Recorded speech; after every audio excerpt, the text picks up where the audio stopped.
आनंदित हो, आनंद बांटो।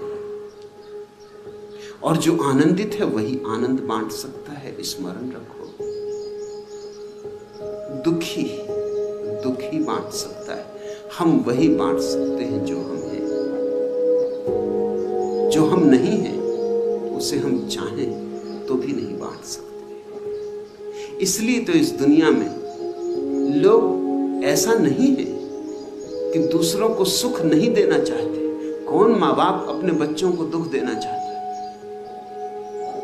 कौन पति अपनी पत्नी को दुख देना चाहता है? कौन पत्नी अपने पति को दुख देना चाहती है? कौन बच्चे अपने माँ बाप को दुख देना चाहते? नहीं। लेकिन तुम्हारी चाह का सवाल नहीं, दुख ही फलित होता है। नीम लाख चाहे कि उसमें मीठे आम लगे, और कांटे लाख चाहें कि गुलाब के फूल हो जाएं, चाहने से क्या होगा? मात्र चाहने से कुछ भी ना होगा। तो तुम चाहते तो हो कि लोगों को आनंदित करो, लेकिन कर तुम पाते हो केवल दुखी। चाहते तो हो कि पृथ्वी स्वर्ग बन जाए, लेकिन बनती जाती है रोज रोज नरक। इसलिए मैं तुमसे कहना चाहता हूं, यह मेरा संदेश, इसके पहले कि तुम किसी और को आनंद देने जाओ, तुम्हें अपने भीतर आनंद की बांसुरी बजानी पड़ेगी। आनंद का झरना तुम्हारे भीतर पहले फूटना चाहिए। मैं तुम्हें स्वार्थी बनाना चाहता हूं। इस स्वार्थ शब्द बड़ा प्यारा है, गंदा हो गया, गलत अर्थ लोगों ने दे दिए। स्वार्थ का अर्थ होता है स्वयं का अर्थ। अपने भीतर के अर्थ को जो जान ले, स्व के बोध को जो जान ले, वही स्वार्थी है।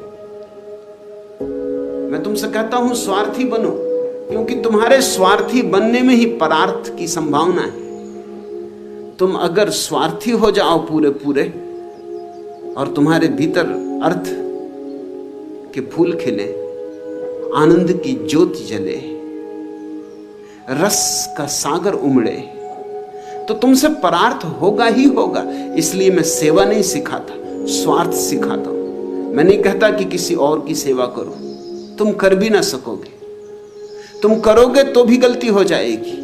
तुम करने जाओगे सेवा और कुछ हानि करके लौट आओगे। तुम करना चाहोगे सृजन और तुमसे विध्वंस होगा। तुम ही गलत हो तो तुम जो करोगे वह गलत होगा। इसलिए मैं तुम्हारे कृत्यों पर बहुत जोर नहीं देता। मेरा जोर है तुम पर। तुम क्या करते हो ये गौण है, तुम क्या हो यही महत्वपूर्ण है। आनंदित हो, और आनंदित होने का एक ही उपाय, मात्र एक ही उपाय है। कभी दूसरा उपाय नहीं रहा, आज भी नहीं है, आगे भी कभी नहीं होगा। ध्यान के अतिरिक्त आनंदित होने का कोई उपाय नहीं। धन से कोई आनंदित नहीं होता। हां, ध्यानी के हाथ में धन हो तो धन से भी आनंद झरेगा। महलों से कोई आनंदित नहीं होता, लेकिन ध्यानी अगर महल में हो तो आनंद झरेगा। ध्यानी अगर झोपड़े में हो तो भी महल हो जाता है।